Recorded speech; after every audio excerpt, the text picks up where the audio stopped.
히브리서 12장 3절부터 14절 말씀. 히브리서 12장 3절부터 14절 말씀. 너희가 피곤하여 낙심하지 않기 위하여 죄인들이 이같이 자기에게 거역한 일을 참으신 일을 생각하라. 너희가 죄와 싸우되 아직 피 흘리기까지는 대항하지 아니하고 또 아들들에게 권한 것 같이 너희에게 권면하신 말씀도 잊었도다 일렀으되 내 아들아 주의 징계하심을 경히 여기지 말며 그에게 꾸지람을 받을 때 낙심하지 말라.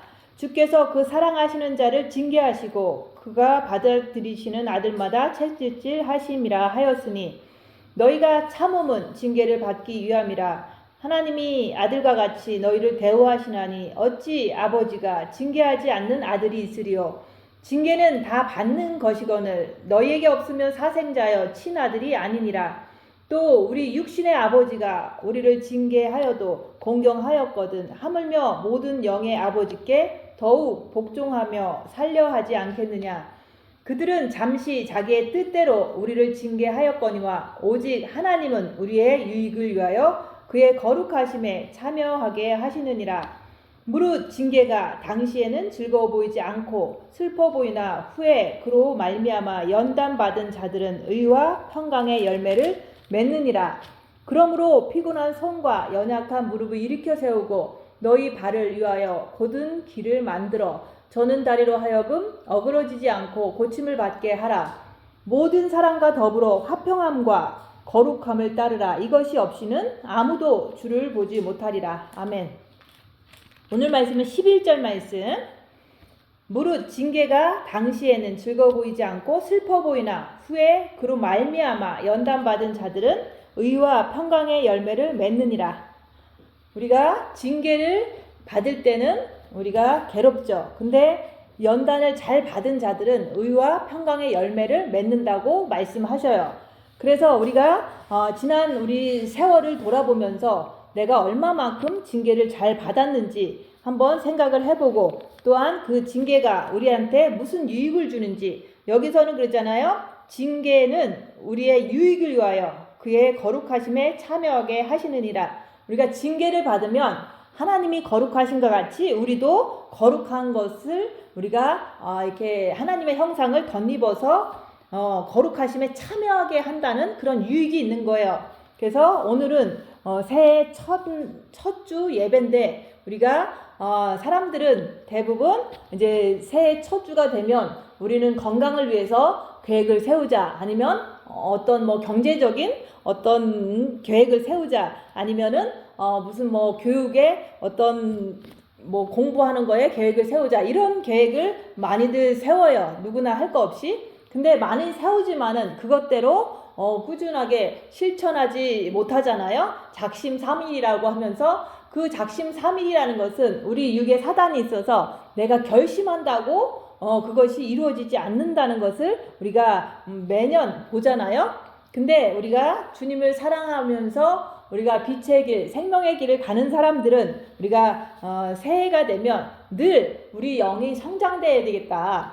그러려면 어떻게 해야 되는가, 이런 거에 대해서 이제는 새해 첫 주에 예배 드릴 때 이제 말씀을 전하게 되겠죠. 근데 우리가 항상 징계를 받으라 이런 말씀을 전해요. 왜냐면 징계를 통해서 거룩하심에 참여할 수 있기 때문에 그렇고, 징계를 잘 받으면 우리가 의와 평강의 열매를 맺을 수가 있기 때문에 그런 거예요. 그래서 징계는 정말로 우리에게 보석과 같이 중요한 건데, 내가 그 징계를 원하느냐 원치 않느냐, 그거는 자기의 자유의지잖아요. 그래서 우리가 훈련 받는 자들은 의와 평강의 열매를 맺는다고 말씀했는데, 이것을 이제 내 삶에서 내가 그러면 지금쯤 의와 평강의 열매를 맺는 사람인가, 자기 자신을 돌아보는 거예요.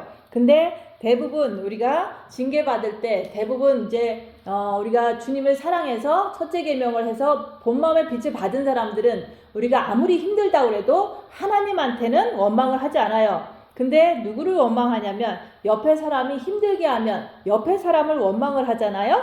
옆에 사람을 미워하잖아요. 그게 바로 우리가 징계를 받을 때 진짜로 주님 뜻대로 우리가 아들이기 때문에 하나님의 참 아들이 되기 위해서 내가 어떤 괴롭힘이라든지 어떤 이제 열악한 상황이 와도 내가 그 속에서 옆에 사람을 원망하는 게 아니라 그 원망 자체는 사단이기 때문에 우리는 내 자신을 보면서 내 안에서 이렇게 올라오는구나. 그것이 내 안에 있는 사단이구나. 이런 것을 보는 것을 해야 되는 거예요. 징계받을 때 자기를 보는 거예요. 그래서 우리가 입 다물고 손해보고 낮아지고 섬기면은 사람들은 나를 더 바보 취급하고 더 부려먹고 이런 일들이 벌어져요. 그래서 무시하고 그런 것을 통해서 내 안에서 억울한 게 올라오고 내 안에서 이제 분노가 올라오고 이런 것들이 보이잖아요. 그래서 우리가 입 다물고 손해보고 낮아지고 섬기는 것은 내가 더욱더 징계받기 위해서 내가 그렇게 할 때 내 안에서 악한 영들이 더 자세하게 이렇게 올라오는 것을 볼 수가 있다. 그 얘기를 하는 거예요. 그래서 그 징계를 우리가 받을 때 그 징계를 받을 때 하나님께서 우리를 아들로 대우하신다고 말씀하시는 거예요.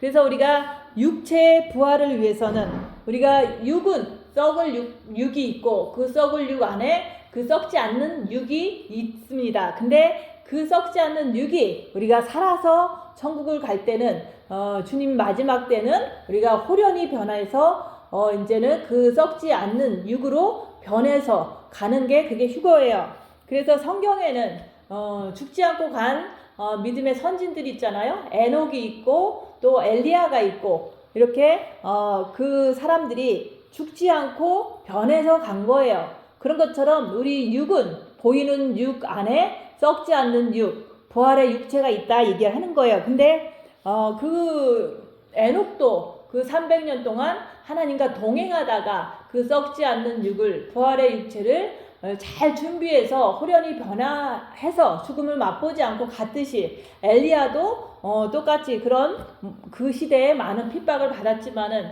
오직 하나님만을 위해서 거룩하게 살았기 때문에 그 사람도 호련히 변해서 죽지 않고 갔듯이 우리 몸 안에는 그 썩지 않는 육, 부활의 육체가 있는데 그것을 우리는 살아가는 동안 우리는 준비시켜야 된다 얘기하는 거예요. 그래서 우리가 부활의 육체, 썩지 않는 그 육체를 위해서는 준비시키기 위해서는 우리는 이 땅에서 징계를 받아야 된다고 얘기하는 거예요. 그래서 우리가 징계를 받는 이유는 우리가 육은 사탄이 있기 때문에 육 안에 사탄이 있기 때문에 우리가 등 따시고 배부르고 뭐든지 풍족하면은 어떻게 되냐면 우리가 늘어지고 나태해지고 또한 타락해지고 하나님과 멀리 떠나게 돼 있어요. 그래서 모든 사람들이 우리가 처음에 이제는 예수님을 믿게 되면은 대부분 간절하게 가난하니까 더 주님께 엎드리고 또 아프니까 더 주님께 엎드렸을 때는 주님과 가까워져 있었잖아요. 근데 그런 것들이 해결되면은 뭐 사업이 잘 된다던가 몸이 건강해지고 이런 것들이 이제는 해결되면은 사람들이 이제는 하나님을 떠나서 점점 멀어지는 것을 다 볼 수가 있고 간증을 통해서 다들 그렇게 얘기를 하잖아요. 그래서 고난이 있어야지만 우리가 주께 날마다 엎드리면서 살 수가 있는 거예요. 그래서 우리 육은 사탄이 있기 때문에 우리는 이렇게 뭐든지 풍부하게 되면 하나님을 떠나게 돼 있기 때문에 하나님은 오직 일용할 양식을 구하라고 말씀하시는 거예요. 그래서 고난을 많이 받으면 오직 주님만 바라보고 살게 돼 있어요. 그래서 우리가 목사님도 그 2010년부터 돌아가시는 날까지 2016년까지 6년 동안 엄청나게 몸이 아팠어요. 그래서 어떤 때는 이게 한겨울에 너무 발이 뜨거워서 그 얼음 속에 발을 담그는 그런 어떤 그런 고통으로부터 시작해갖고 엄청난 그 고통 속에서도 오직 주님만 바라보는 거예요. 그래서 그 주님만 바라보는 그 삶 속에서 내 안에 있는 사단을 계속해서 꿰뚫어 바라보는 거예요. 그것을 발견하는 거예요. 그래서 우리가 징계 속에서 무엇을 할 것이냐 그런 것을 이제 보면은 뭘 하냐면은 저도 징계 받으면서 나 자신을 보는 거예요. 내 자신 안에 있는 사단의 움직임이 내가 남을 원망하는가 아니면 내가 두려워서 떠는가 이런 것들을 많이 발견하게 되는 거예요. 근데 육은 사탄에 있기 때문에 항상 죽을 때까지 아니면 우리가 천국 가는 그날까지 사단은 떠나지 않는다는 거, 종신토록 흙을 먹으라고 했기 때문에 늘 육에는 사단이라는 존재가 영이 성장하든 뭐 영이 어리든 간에 항상 역사를 해요. 그래서 목사님도 그 아픔 속에서도 자기 안에 있는 육 안에 있는 사단들의 움직임을 보면서도 그것을 꿰뚫어 알면서도 계속해서 주님 앞에 엎드리는 거예요. 그렇게 하면서도 모든 교회의 사역들을 다 해 나갔잖아요. 그래서 누구든지 징계의 종류는 다 달라요. 어떤 사람이 몸이 아픈 것으로 이제 고통을 당하고 어떤 사람은 이제 저 같은 경우는 몸이 아픈 것으로 고통 당한다기보다는 이제는 이제 그 2016년 목사님이 천국 가신 이후부터는 이제 많은 사람들의 멸시를 하는 거예요. 왜냐면은 이제 남편이 있을 때는 멸시를 안 하거든요. 근데 남편이 없다 보니까 교인들이 멸시를 하고 또 막 미친 사람 취급을 하고 그러면서 수근수근 대고 딴 데 가서 막 소문내고 이런 것들이 막 생기는 거예요. 그럴 때 그런 것을 다 듣고 있으면서도 주님을 바라보면서 내 안에서는 어떤 반응이 일어나는가 그런 것을 또 나도 살펴보는 거예요. 그래서 그런 것에 대항하지 않고 오직 주님만 바라보면서 그 시간을 견뎌내는 거예요. 그래서 저는 이제는 목사님은 몸이 아픈 걸 통해서 아프면서도 사역하면서 그런 모든 것을 징계로 받아들이면서 오직 주님만 바라보고 자기 안에 있는 사탄 마귀의 정체를 계속해서 밝히는 거예요. 밝히면서 넘어가지 않고 오직 주님만 바라보고 주님만 따라갔던 거예요. 그래서 그런 것을 통해서 영이 어린 사람이나 영이 이제는 성장한 사람이나 자기가 자기 안에는 항상 사단이 역사하는 것을 발견해야 된다고 얘기하는 거고 또한 우리가 이제는 자기의 나쁜 습관들이 있잖아요. 그래서 목사님은 목사님대로 나쁜 습관들을 이제 그 고통을 통해서 주님을 바라봄으로 인해서 그 자기의 습관들을 하나하나 고쳐 나가는 것을 개인적으로 하는 거고 저도 역시 그 고통을 통해서 모진 그 멸시 그런 비난 어떤 가난함 아니면은 옆에 있는 사람들의 어떤 강제적인 어떤 사기꾼 같은 그런 모든 모함을 통해서 그런 걸 통해서 이제 제가 고쳐질 수 없다고 생각하는 그런 나쁜 습관들이 이제는 세월이 10년이 지나다 보니까 그것이 완전히 바뀌더라 얘기하는 거예요. 그래서 이제 각자의 나쁜 습관이 있잖아요. 저는 이제 나쁜 습관이 뭐냐면은 이렇게 남 앞에 잘난 척하고 또 뭔가를 자랑하고 뭐 이런 것들이 이제는 질투하고 이런 것들이 내 안에 있고 남을 정죄하고 그런 것들이 이렇게 뼛속 깊이 사단들이 박혀 있는데 그런 것을 나쁜 습관이라고 그러잖아요. 그 나쁜 습관들이 안 고쳐질 것 같았는데 진짜로 많은 그런 세월을 통해서 오랜 세월을 통해서 징계를 받다 보니까 이제는 더 이상은 그 근처에도 가고 싶지가 않은 거예요. 그래서 이런 나쁜 습관들이 징계를 통해서 내가 이렇게 그런 것들이 고쳐지는구나 이런 것을 경험하게 되는 거예요. 그래서 우리가 고난을 많이 받으면 빛으로 자기 자신을 그 고난 속에서 볼 수가 있는데 대부분 사람들은 우리가 누구나 다 이 땅은 어둠의 땅이기 때문에 그 어둠의 땅에서 누구나 다 고통은 받게 돼 있어요. 믿는 사람도 고통받고 안 믿는 사람도 고통받고 영성하는 사람도 고통받고 안 하는 사람도 고통받게 돼 있어요. 왜냐면 이 땅은 어둠의 세상이기 때문에 우리 몸은 사단의 집이기 때문에 누구나 다 고통을 받는다고 얘기하는 거예요. 근데 그 고통을 받는 것도 그리스도 안에서 고통을 받는 게 있고 그리스도 밖에서 고통을 받는 게 있어요. 근데 그리스도 안에서 고통을 받으면 우리가 악한 영의 정체를 꿰뚫어 알고 영이 성장되고 부활의 육체가 잘 준비돼서 천국을 갈 수가 있는데 그 그리스도 안에서가 아니라 그리스도 밖에서 고난받는 사람들은 아무것도 남는 게 없어요. 그래서 우리가 예수님을 믿는다고 해서 고난받는다고 해서 그리스도 안에서의 고난이 아니에요. 왜냐하면 우리가 성도들이 있는데 뭐 고난 받는 걸 우리가 뻔히 보잖아요. 나이 들면 다 아파요. 안 아픈 사람이 없어요. 그러면 그것도 역시 고난이지만은 그 고난을 어떻게 그리스도 안에서 이렇게 승화시켜서 내 영을 성장시키고 내가 천국 갈 준비를 하느냐, 그것이 중요한 거예요. 그래서 많은 사람들이 아프다 보니까 그냥 주님만 바라봤더라 이렇게 해서는 그 사람이 아무것도 악한 영의 정체를 발견할 수가 없어요. 그래서 우리가 진짜로 그리스도 안에서 받는 고난이라는 것은 뭐냐면은 똑같은 뭐 몸이 아프다, 똑같은 돈이 없다 이런 어떤 어려운 상황에서도 그리스도 안에서 받는 고난은 내가 주님 바라보면서 감사하고 또 주님 바라보면서 내 안에 있는 악한 영을 발견하는 거예요. 대부분 내가 어려운 일이 당하면은 항상 인간 안에 있는 그 사탄들은 남을 원망하게 만들어요. 내 뭐 아들을 원망한다든가 내 남편을 원망한다든가 그런 것들이 자유자재로 막 나오잖아요. 그것을 사단으로 내가 이렇게 인정하는 거예요. 그래서 내가 이제 어떤 사람들은 내가 암에 걸렸어. 그러면은 이제 그것을 갖다가 내 남편이 속을 썩여서 내가 암을 걸렸다. 이것을 계속 반복적으로 얘기를 하는 거예요. 근데 그것은 아무리 그렇다고 해도 그 자체는 사단인 거예요. 그래서 내가 이 아픈 상황에서 내 남편을 원망하는구나 이러면서 이거는 사단이다. 이것을 발견하라고 얘기하는 거예요.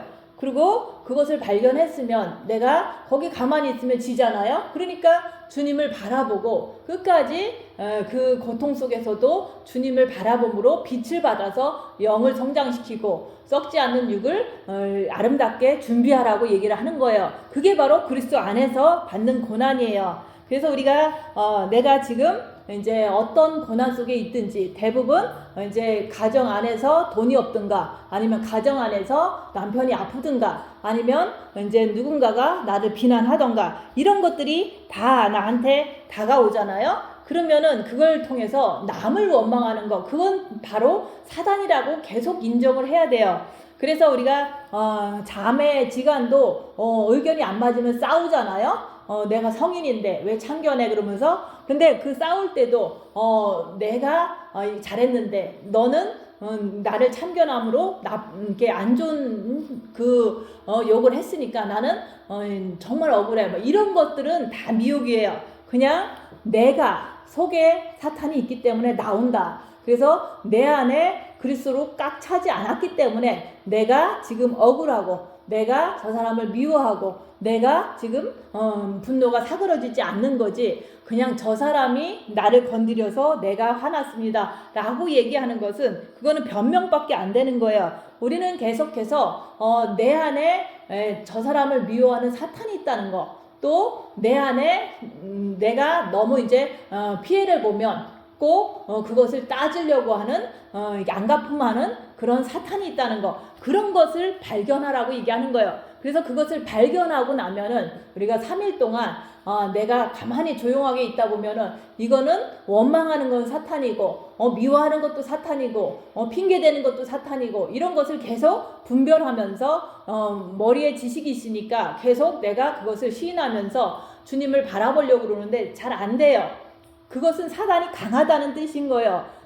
내 안에 빛보다는 사단의 역사가 너무 강하기 때문에 내 영이 너무 어려서 내가 도저히 저 사람을 용서할 수가 없는 그 상황을 내가 내 자신을 볼 때 인정하는 거예요. 주님, 내가 죄인입니다. 사탄에 의해서 저 사람을 내가 지금 미워하고 있습니다. 이렇게 고백할 때 그러니까 주님이 들어오시면 내가 저 사람을 미워하지 않는 그런 사람이 될 수 있으니까 주님, 내가 죄인이니까 나한테 들어와 주세요 라고 3일 동안 주님 앞에서 엎드려질 때 내가 죄인인 것을 마음으로 진짜 깨닫는 것을 말하는 거예요. 그랬을 때 내 마음이 분노가 있던 것, 정죄가 있던 것, 억울했던 것 이런 것들이 다 눈눕듯이 사라지면서 내 마음에 평강이 찾아와요. 그래서 여기서 그러잖아요.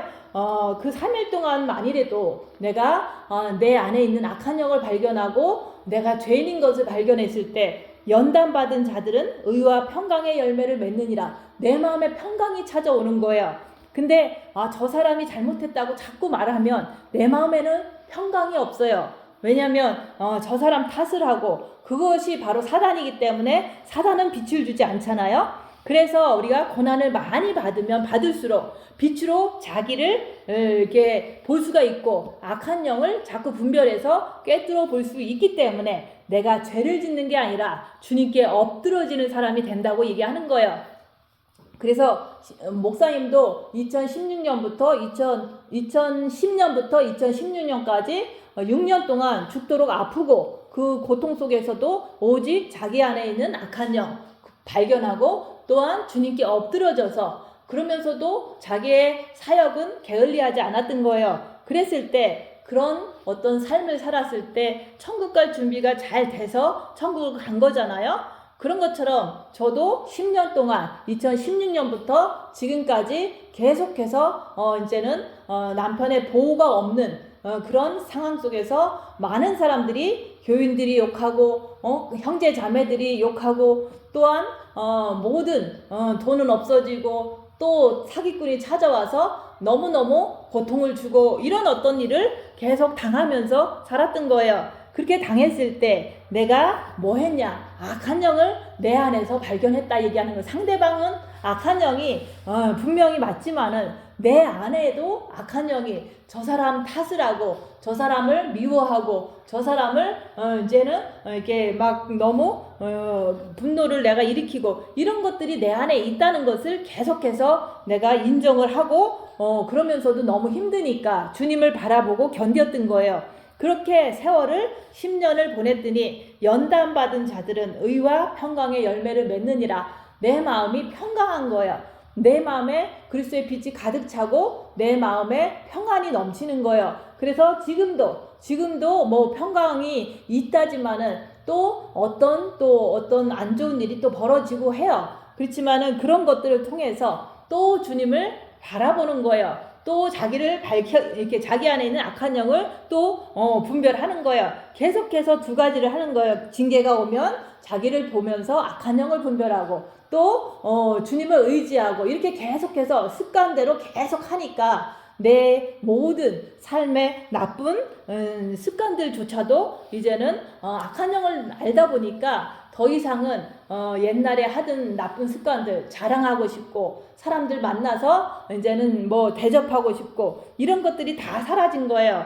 그래서 내가 무슨 일을 하면 안 하는 사람들을 원망하고 정죄했던 그런 나쁜 습관도 내가 성도가 다 떠나고 나니까 내가 하는 모든 것들은 내 영을 위해서 하는 거고 주님만 바라보면서 하는 거지 내가 하는 것 때문에 남을 원망하고 그럴 필요가 없는 거예요. 가정에서도 똑같아요. 내가 음식을 한다고 그래서 내가 너를 위해서 음식을 하는데 너는 왜 나를 안 도와줘 하면서 원망하잖아요.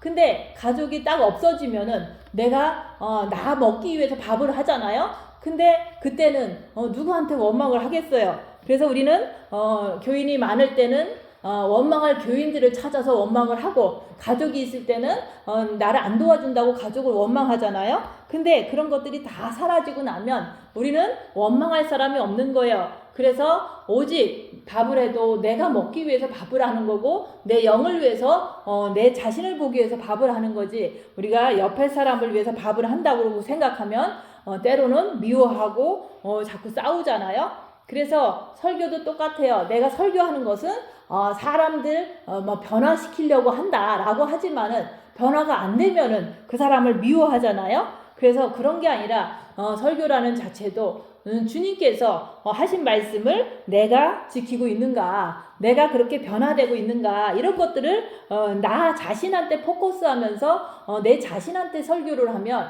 남이 변화되든 남이 안 오든 상관이 없는 거예요. 그래서 우리가 나 혼자 예배를 드리든 누가 여럿이 있어서 예배를 드리든 우리는 그거하고 상관없이 오직 주님의 말씀을 내가 지키고 있고 또 그 지키는 것을 누군가한테 이렇게 전할 수 있다면 그것처럼 더 영광이 없는 거죠. 그래서 우리가 나쁜 습관들이 그동안 내가 남을 위해서 살았다라고 생각하는 것 자체도 그것도 미혹이고 내가 남을 위해서 밥을 했다는 것도 미혹이에요. 그것들이 다 나를 죄짓게 하고 나를 천국 못 가게 하는 그런 사탄들의 작전이었잖아요. 그래서 지금은 오직 답을 해도 내가 먹을 거 내가 한다 라고 생각하면서 옆에 있는 사람들을 위해서 한다는 게 아니라 그냥 정성껏 하다 보면 같이 나눠 먹는 거지, 뭐 옆에 사람이 밥을 먹고 나를 안 도와줘 이렇게 생각을 하지 않는다는 거죠. 예전에는 그렇게 생각을 했었어요. 그래서 우리가 늘 고난 받으면서 내 썩지 않는 그 육체, 이 보이는 육체 안에 썩지 않는 육체가 있는데 그것을 천국 가서 누릴 모든 것을 지금 우리가 육체가 고난받으면서 준비하는 거예요. 징계 받으면서. 그리고 우리가 고난받으면 영이 성장돼요. 우리가 진짜로 목사님도 6년 동안 아프면서 계속해서 남들보다는 성장했지만은 더 성장하고 더 성장하면서 나쁜 습관들도 더 많이 깨끗하게 이제는 다 이렇게 치유하고 그 고침 받고 그리고 천국을 가는 거잖아요. 그래서 우리가 10년 전에 주님이 오셨으면 그 모습 그대로 천국 가서 그 상태로 천국 가서 사는 거예요. 근데 10년이라는 세월을 우리한테 주셔서 많은 고난을 주셔서 제가 이런 습관도 고치고 저런 습관도 고치고 많이 고쳤어요. 근데 진짜로 남 앞에 나서는 거 절대로 하고 싶지 않은 게, 남 앞에 나섰다가는 사단들이 가만히 있질 않아요. 남 앞에 나설 때마다 이런 사람은 좋게 보지만 저런 사람은 이제 그걸 갖다가 흠집을 내서 없는 거 있는 거 다 털어서 이렇게 또 이렇게 더 과장시켜서 소문내고 그러잖아요. 그래서 남 앞에는 절대로 나가고 싶지 않는 그런 사람이 될 수 있었던 것은 내가 사단의 속성을 너무 잘 알아서 이제는 더 이상은 이렇게 남한테 두드려 맞는, 일부러 그렇게 나가서 두드려 맞는 그런 사람이 되고 싶지가 않은 거예요. 그래서 조용하게 혼자서 조용하게 있는 게 가장 행복하고, 또 조용하게 있는 게 주님과 나와의 어떤 생각을 이렇게 교류할 수 있는 그런 시간이 되니까 이렇게 산속에서 혼자서 있는 게 너무 좋더라 이게 하는 거예요. 근데 그냥 뭐 세상적인 이렇게 나쁜 것들을 이렇게 치유받지 않고 고침받지 않은 상태에서 이 산속에 있으면요 답답해서 못 살아요. 근데 이제 많은 세상 풍파를 당하면서 그 속에서 막 고통을 당하는 거예요. 이런 사탄이 있는 사람에게 고통당하고 저런 사탄이 있는 사람한테 고통당하다 보니까 우리는 누구나 다 육체는 사탄의 집이기 때문에 누구를 만나도 우리는 힘들 수밖에 없는 거예요. 그래서 내가 그래도 이제는 주님 앞에서 조용하게 지내는 게 더 좋겠구나, 이렇게 스스로가 이제는 깨닫고 이 길이 너무 좋은 길이구나 이렇게 스스로가 결정하고 그렇게 사는 거예요. 그래서 우리가 영이 성장하면은 혼과 육을 이렇게 다스릴 수가 있어요. 그 다스린다는 것은 우리가 열악한 상황에서 내가 이쪽 길로 가서 막 사람들하고 다투는 게 난가, 아니면은 입 다물고 주님처럼 내가 이렇게 있는 게 난가, 이런 것들을 할 때 막상 답은 다 알고 있거든요. 성경 말씀을 통해서, 우리가 영성의 말씀을 통해서 입 다물고 네가 순종해라, 네가 손해봐라, 이런 어떤 직관의 말씀이 나한테 이렇게 머릿속에 떠오르면 그냥 그렇게 하는 거예요. 그리고 남이 나한테 막 욕을 해도 뭐 쌍욕을 해도 너는 욕하지 마라. 성경 말씀에서 그러잖아요. 악은 모양이라도 버리라고 했잖아요. 그러면은 하나님께서 직관을 통해서 욕하지 말라니까 그냥 가만히 있는 거예요. 그게 바로 영이 성장하면 우리 혼과 육을 다스려준다, 그런 거를 말하는 거예요. 대부분 우리가 내가 한마디 더 하고 싶고 그런 게 있잖아요. 이기려고 하고 높아지려고 하잖아요. 변명하려고 하잖아요. 그런 순간순간도 저 사람이 사단이 있어서 나를 지금 공격하는구나 이렇게 깨닫는 거예요. 그러면 그럴 때도 내가 입 다물고 조용히 지내자, 그게 가만히 있는 거예요. 왜냐면 많이 이렇게 설명해봤자 내가 또 그 사탄이 나를 핥히거든요. 그래서 어떤 사단이 많은 사람이 얘기하는 속에서는 내가 가만히 있는 게 최선이라는 거, 그래야지만 덜 두드려 맞고 그래야지만 그 상황이 이렇게 마무리가 되기 때문에 항상 우리는 영의 지시를 따라서 입 다물어라, 또 세상적으로 살지 말아라, 육체적인 삶을 살지 말아라, 또 누군가한테 가르치려고 하지 말아라. 그런 것들이 이렇게 순간순간 떠오를 때마다 그냥 가만히 있는 것이 되는 거예요. 그게 바로 영이 성장해서 혼과 육을 컨트롤한다. 그 말이 그 말인 거예요. 그래서 입 다무는 거 잘하는 사람은 그만큼 영이 성장했기 때문에 그것을 다스릴 수가 있기 때문에 순종할 수가 있기 때문에 입을 다물고 있는 것이 많아지는 거예요. 그래서 남이 얘기할 때는 조금 입 다물고 있는 것을 해야 되는데 남이 한마디 하면 나도 한마디 하고 이런 식으로 경쟁하듯이 얘기하는 거, 그게 바로 이제 혼과 육이 컨트롤이 안 돼서 사단의 그 속성으로 서로 누가 잘났나 막 내기하듯이 질투하듯이 막 얘기를 하잖아요. 사람들은 그 속에서도 나는 조용하게 그게 쓸데없는 얘기를 해도 조용하게 있는 거예요. 그래서 우리가 징계를 받으면 예수님의 마음을 알게 돼요. 그래서 우리가 징계를 많이 받으면 피곤하고 낙심되고 이런 거 하잖아요. 근데 이럴 때 우리가 예수님을 생각하라고 얘기하는 거예요. 죄인들이 이같이 자기에게 거역한 일을 참으신 예수님을 생각하라고 얘기하는 거예요.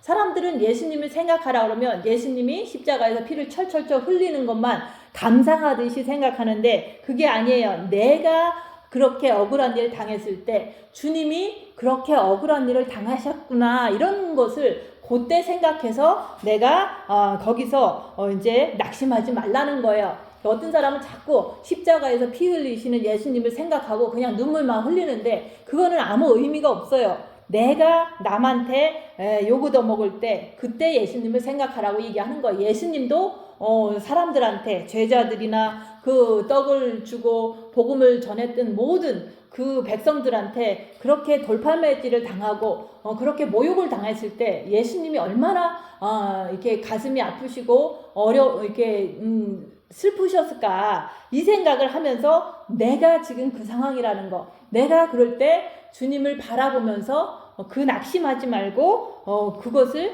죄를 짓지 않기 위해서 끝까지 주님 붙잡고 견뎌내라고 얘기하는 거예요. 그래서 우리가 진짜 징계받을 때 예수님이 징계받는 그 모습을 생각하면서 참으라고 얘기하는 거예요. 예수님도 그렇게 우리한테 본을 보여주셨기 때문에 우리가 그 길을 따라가면 우리도 부활의 그 승리의 기쁨을 누릴 수가 있다 그 얘기를 하는 거예요. 그래서 내가 징계받으면 내가 예수님께서 징계받을 때 그 마음을 같이 느낄 수가 있어요. 그래서 예수님도 이렇게 억울하셨겠구나. 예수님과 내가 그때 하나가 되는 거예요. 내가 억울할 때 주님의 억울함 속에 내가 같이 있는 거예요. 그리고 주님의 그 깊으신 사랑, 주님은 인간이 아니고 그 주님은 죄를 짓지 않은 분인데도 불구하고 너무 이제 십자가에서 고통을 당하셨잖아요. 그 하나님의 깊은 은혜를 깨닫는 거예요. 근데 나는 나쁜 습관 때문에 내가 벌을 받는 거고 내가 이제 고쳐지지 않는 것 때문에 징계를 받는 게 너무 많잖아요. 근데 예수님은 우리의 죄 때문에 그냥 징계를 받으신 거잖아요. 그래서 예수님이 받은 그 고난은 더 억울한 거죠. 왜냐면 죄를 안 졌는데 자꾸 그렇게 죄인 취급을 하니까. 근데 우리는 죄가 있어서 대부분 징계를 받게 돼 있어요. 그래서 징계 속에서 나의 고치기 힘든 습관, 정죄하는 거, 불평하는 거, 남 탓하는 거 이런 것들을 우리가 징계를 받으면 받을수록 이게 다 없어지게 돼요. 그래서 부모 자식, 처나 남편, 형제 자매, 네 자신 전투까지 벌인 자는 내게 합당하다. 우리가 이것을 우리가 어떻게 지킬 수가 있냐면은 자기를 보면서 내가 아직 가족을 못 버렸구나, 내가 아직도 돈을 사랑하는구나, 내가 아직도 건강에 미련이 있구나, 이것을 볼 수는 있지만은 진짜로 징계를 당하면서 우리는 그 모든 미련이 마음속에서 다 없어져요. 근데 그것이 어떻게 이루어지냐면은 대부분 이제 그런 것 같아요. 그러면은 부모님을 대부분 우리는 존경하기도 하고 사랑하기도 하고 정적으로 엄청 이렇게 안타까워 하잖아요. 근데 그 부모를 이제 내가 부모한테 고통을 당하잖아요. 그러면 부모에 대한 마음에서 미련이 사라져요.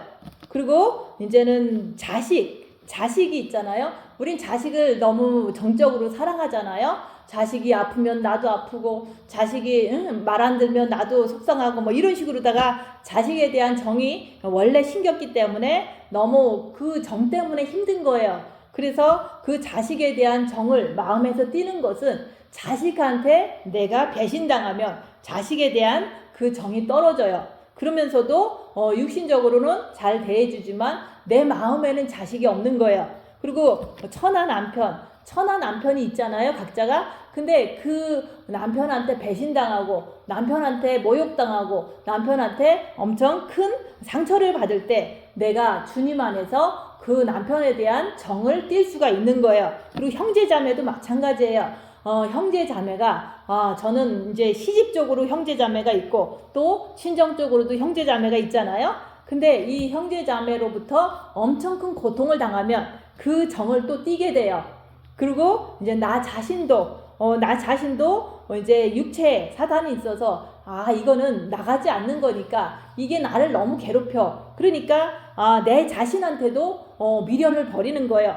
그리고 전토도 이게 돈에 대한 미련, 뭐 조금 더 돈이 있고 뭐 뭘 좀 갖고 싶고 뭐 이런 것들 있잖아요. 내 재산 지키고 싶고 이런 것도 그것 때문에 너무 고통을 당하는 거예요. 왜냐면 제가 이 교회를 하면서 이 교회 하나 지키려고 여기 서 있는데 너무 많은 사람들이 이 교회를 뺏으려고 너무 위협하고 협박하고 모든 모함을 다 하는 거예요. 그런 것을 너무 당하다 보니까 진짜 이것 때문에 너무 힘들구나 이런 생각을 하면서도 결국에는 이렇게 안전하게 이렇게 부족함이 없이 이렇게 잘 돼서 이렇게 살았으면 좋겠다. 그런데 그게 되지를 않는 거예요.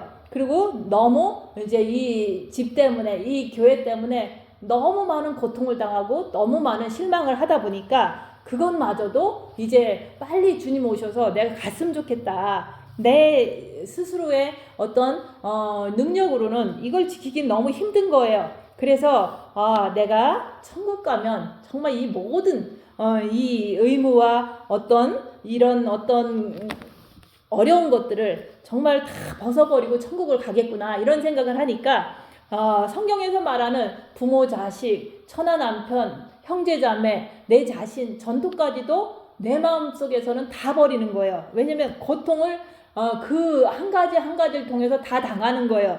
그랬기 때문에 제가 모든 걸 다 버렸다. 그 버렸기 때문에 내 마음에는 주님만 있는 거예요. 그래서 우리가 징계 속에서 하나하나를 고통을 내가 다 받은 거예요. 부모한테도 고통받고 자식한테도 고통받고 남편한테도 고통받고 또한 여기서 형제 자매한테도 고통받고 내 자신 때문에 고통받고 이 교회라는 그런 것 때문에 고통을 받아봤기 때문에 진짜 이제는 이제 고난이 이렇게 모든 것을 다 버리는 사람으로 이제 만들어주는구나. 그래서 우리가 고난 받을 때 고난에 포커스를 하는 게 아니라 내가 고난을 많이 받았어요. 그 고난을 자랑하는 게 아니라 그 고난을 통해서 내가 모든 걸 다 버렸다는 거. 부모도 버리고 자식도 버리고 내 자신까지 이 전토까지 다 버렸다는 거. 왜냐하면 고통 속에서 그것을 버릴 수밖에 없어요. 그래서 우리가 가장 이렇게 몸이 아플 때 이 세상의 모든 것이 필요 없듯이 내가 고통을 많이 받으면 내가 가진 모든 것을 다 버리게 된다고 얘기하는 거예요. 그러면 성경에서는 그러잖아요. 다 버린 자는 내게 합당하다. 그래서 마음에서 다 버렸기 때문에 더 이상 그런 걸로 인해서 큰일이 닥쳐도 나는 마음이 없으니까 그냥 주님만 바라보면 되는 거예요.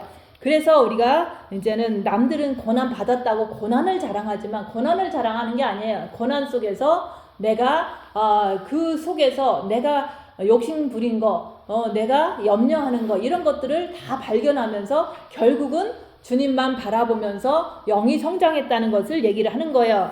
그래서 우리가 모든 하나하나의 그 형제자매 이런 것을 통해서 고난받았을 때 모든 것을 버리는, 그래서 버리니까 연단받은 자들은 의와 평강의 열매를 맺느니라. 다 버리면 내 마음은 평안해질 수밖에 없어요. 그리고 우리가 내 마음에는 예수님이 함께하기 때문에 내가 성령의 9가지 열매를 맺을 수가 있는 거예요. 그래서 또 열악한 상황이 와도 나는 절제할 수 있고, 또 열악한 상황이 와도 내 마음은 평안하고, 또 열악한 상황이 와도 나는 주님 말씀에 확실하게 거하면서 지키면서 충성할 수가 있는 거예요. 그래서 우리가 여러 가지 많은 이제 고난이 오지만은 그 고난이 올 때 우리가 그리스도 안에서 받는 고난은 진짜 자기 자신을 보는 거고, 또 그 봄으로 인해서 악한 영을 정확하게 꿰뚫어 볼 때 더 주님을 우리가 따라가면서 살 수밖에 없는 거예요. 그래서 우리가 징계 7배를 진심으로 구하게 된 것은 뭐냐면, 내가 내 자신을 많이 봤을 때, 입 다물고 손해보고 낮아지고 섬기는 삶을 살면서 내 자신을 많이 봤을 때, 내가 남을 아직도 미워하는구나, 내가 남을 아직도 이렇게 정죄하는구나, 그것을 알게 될 때 내가 진짜로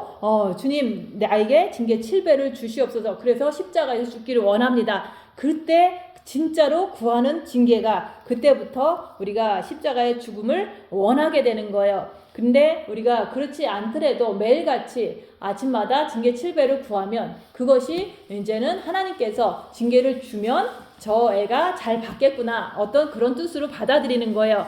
그래서 우리가 마지막 때 정말로 우리는 주님 맞을 준비를 해야 되는데, 주님 맞을 준비를 한다는 것은 뭐냐면, 징계를 통해서 우리가 변화돼야 되는 거예요.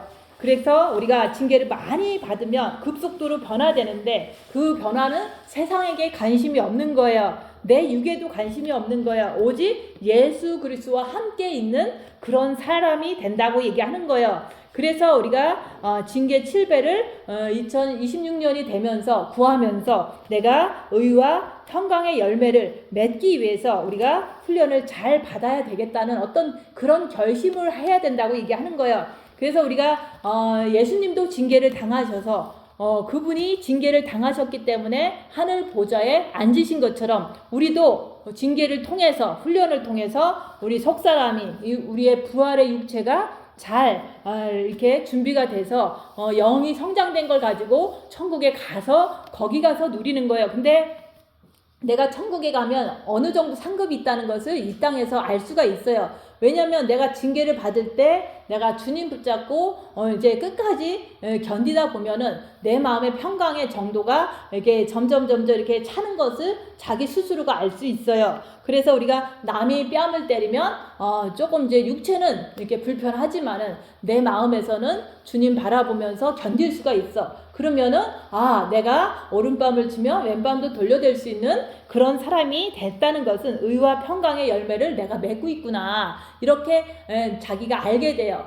남이 때릴 때 내가 괜찮은 거예요. 그럴 때 내가 천국 가면은 내가 이런 상급도 받겠구나, 천국 가면은 주님 보좌의 우편에도 앉겠구나, 이것을 이 땅에서 확실하게 아는 자는 천국 가면 그것이 진짜 있다는 것을 믿을 뿐만 아니라 천국 가면 진짜 누릴 수가 있는 거예요. 그래서 우리가 이 땅에서 하지 않은 것은 천국 가면 없어요. 그래서 이 땅에서 내가 징계를 많이 받아서 평강을 많이, 성령의 9가지 열매를 많이 맺는 것을 자기가 확실히 자기를 볼 때, 알 때 천국 가면 반드시 있는 거지, 우리가 그냥 천국 가면 그냥 있다고 이렇게 믿고서 가는 게 아니에요. 그래서 우리가 징계는 하나님의 아들이 되기 위해서 징계를 받는 거고, 그 징계를 통해서 우리가 거룩해지기 위해서 징계를 받는 건데, 내가 자원해서 2026년부터 우리가 주님이 언제 오실지 모르잖아요. 오늘 오실지 내일 오실지 모르지만은 우리가 오시는 그날까지는 징계를 통해서 우리가 감사함으로, 우리가 주님을 바라봄으로 빛을 많이 채워서 우리 썩을 육이 아니라 썩지 않는 육을 아름답게 준비시켜서 혼인잔치에 들어가야 되지 않겠느냐, 그 말을 하는 거예요. 그렇게 할 때 우리 신부 준비를 잘해서 주님을 기쁘시게 맞는 여러분들 되시기를 예수님 이름으로 축원드립니다. 기도하고 마치겠습니다.